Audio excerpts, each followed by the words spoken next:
Hello and welcome back to Loud Creations. Today I am doing another backyard brew, and this one is, we'll have blackberries, mulberries, and some apple cider because I have an extra jug.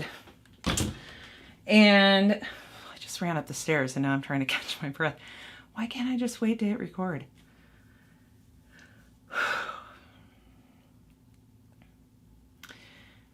Okay, so for this one, I am going to be adding, I'm going to be using my D47, Lalvin D47.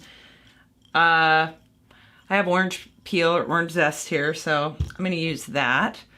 And I have a black tea bag that I just threw into my jug here. And this is a bunch of boiling hot water. And I'm going to put the whole, well, maybe I should wait to talk. I don't know if this is loud. Let's do it over here.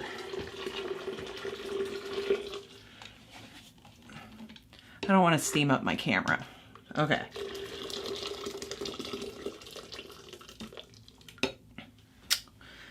Okay, so I just poured, I don't know, about 7 cups of water. Whoa, 64 ounces, so it was more like 8 cups of water. 64 ounces of water into my jug here, and I'm gonna let that tea steep while I talk about the rest of the recipe. So there's gonna be, what did I already say? Apple cider, mulberries, blackberries, orange zest, Lalvin D47 yeast, and I will be adding pectic enzyme to help break it down. So a little story on this. Oh, and here are my berries. So it's not a ton of berries. I have about a pound of white mulberries. This is all in mid defrost. That's why I'm making so much hot water, because I'm going to pour it on these and hopefully. And then about a pound of blackberries. So 2 pounds of fruit. And we have a mulberry bush, mulberry tree in our backyard. I have never done anything with it. The squirrels and the other animals love the berries on that tree. They're there to bring in, you know, bees and whatever. But this year we decided to pick them. And I gotta say, mulberries are a pain in the butt to clean. And yeah, so this might be the last mulberry. I don't know. Maybe now that I've got it down, maybe I'll do it again. But there were a lot of bugs, and we had to wash them several times and all of that. But they taste delicious. They're very, very sweet. And then the blackberries, we just, for fun, we'll go pick blackberries. So we have some blackberries in the freezer. And I thought it would be nice, since these are white mulberries, to add some blackberries to give it some color, because when I think of mulberries, I think of like the deep purple color. And, you know, why not add a little apple to the mix? I like Cysers. I think it's official. So this is about 3/4 of a gallon. And I have 1/2 gallon of water. Well, this is going to probably be maybe closer to 1.5 gallon recipe, but whatever.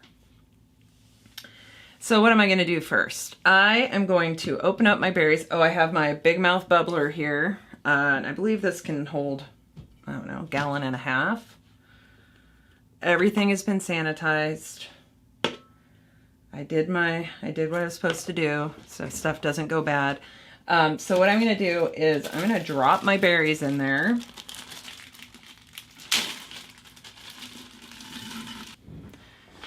Okay, so I have my frozen berries in there, and since I want the tea to steep a little bit longer, I'm going to go ahead and add my honey.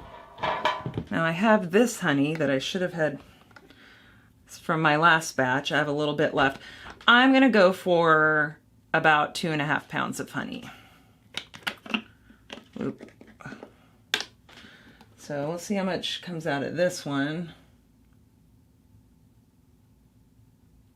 So since the berries were frozen, and then they will be thawed as soon as I pour hot water on them. I mean, they're mostly thawed, but the blackberries are still a little frozen. So they'll be pretty well, like the cellular structure of these is pretty well broken down. I'd say. But I will be adding pectic enzyme just to avoid excessive cloudiness, or I don't even know. Hold on. Let's putting a little of the hot water in here to, whoa.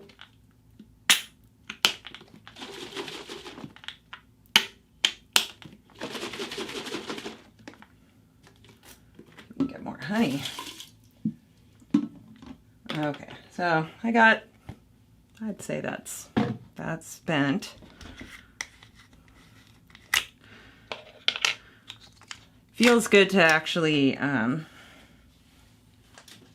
do something with the berries in my yard. We have raspberries too, and we just kind of eat those, and strawberries. The strawberries didn't really come back this year though, because we didn't do anything to help them out, or we didn't plant anymore. But the raspberries we eat as we go, so those I never make anything out of. Maybe next year. Maybe that should be my goal next year. But I'm thinking the mulberry is going to be a really interesting mead. But we saw the squirrels, they crawl out because it's overgrown. We haven't done a great job about cutting it back. So there are these long branches that are sticking out, which we did cut off when we were harvesting the berries, because we realized, wow, the tree is huge. Anyway, they go all the way out to the end of the branch, and they're just hanging on there and just nibbling on the berries. They love them. Okay, so that might have been closer to 3 pounds of honey.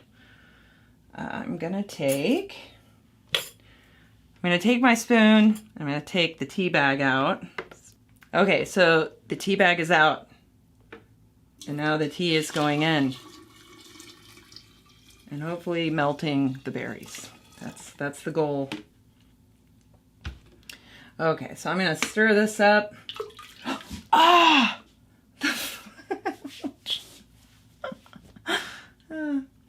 I'm gonna try that again. I'm gonna stir this up. The blackberries are actually, the center of them is just a solid piece of ice, so it's gonna be a minute. I'll be right back. You know what it was? It was the blackberries, they were still stuck together, and then I poured a bunch of honey on top of it. That's how the water splashed out. Think this through. I read about the type of mulberry tree that we have. So I was like just randomly reading about mulberries, and the type of mulberry tree that we have, the white mulberries, from what I read, that tree is for, they're the food for silkworms. If I'm wrong, I blame the internet, but I thought that was interesting. Yeah, these are all breaking down. Okay, so the honey is pretty well mixed in.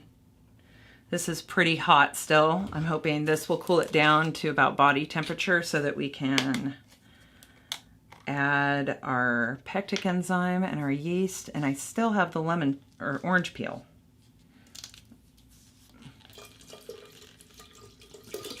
Ooh, careful. So, I'm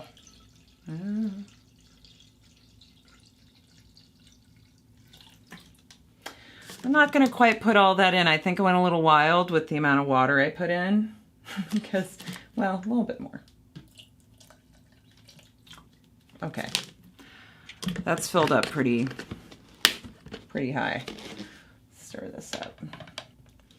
It's weird. We have a bunch of ivy, one part of our yard, and there's like random blackberry shoots that come out of there, and they've not, we kind of let that part of the yard go wild, and only recently like rolled some of that back and cleared it out to do more gardening. But the blackberries, they come back, but they haven't spread. So it's interesting that the ivy is winning over the blackberries back there. But we still get some berries. I mean, they're just everywhere this time of year. I see a bunch of seeds. Okay, so this is a nice temperature. I'd say it's around body temperature. I'm gonna, before I forget, I'm gonna add one large strip of orange zest.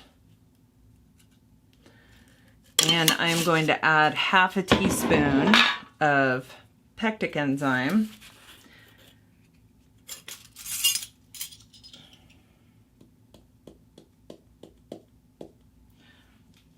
I'm just going to sprinkle that in.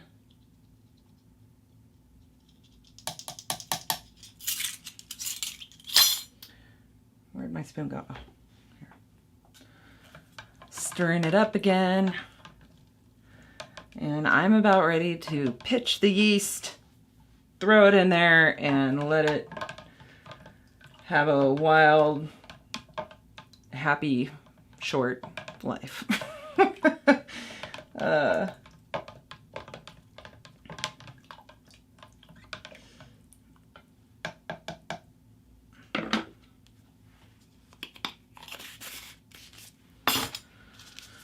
All right, the Lalvin D47. I haven't branched out much on the yeast. I've made a wine with bread yeast before. I've used a lot of the Lalvin D47, which I like. I know it's kind of like a go-to or beginner's one. I've used EC1118, the Lalvin, that, and then 71B, but I haven't branched out beyond that. If anybody has any recommendations on, you know, other brands or other types of yeast that are good for mead making, I would love to know. I just get, I get into researching other things, and the yeast is kind of something that I researched a bit at the beginning, and I occasionally, but I just haven't, I don't know if I need to branch out. Seems to be going fine.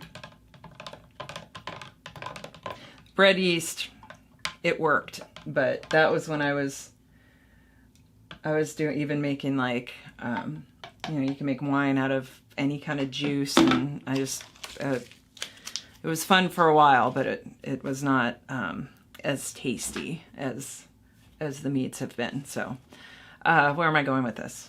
What's next? Oh, we need to do a gravity reading. Got this here. This is full of water. Hold on. I'm going to call that 1.090. All right, that'll leave us at like 11%. Okay, 11%. Oh, label. Pen.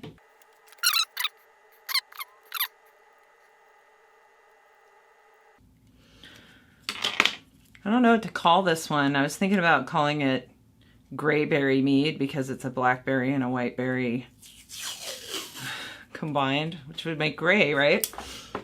So I guess you'll know by the title of the video, or, well, the title of the video, I'm sure I'm still going to call it. Whatever. Oh, okay. Hold on. Okay, I also have my airlock. Stick that in there and hope for the best. I'm going to put this in my closet, and I'm going to step feed this with Fermade O, and I do it just the first 3 days, and then on the 7th day I give it a 1/4 teaspoon for a gallon. And yeah, so that's my white mulberry blackberry Cyser, Grayberry Cyser. It's my Grayberry Cyser. I hope this video was useful, and I will see you next time. Thank you.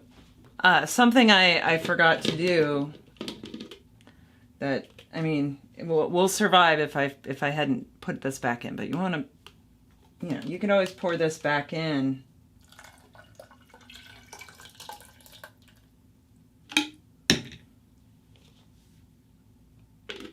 There we go. Now it's ready to go.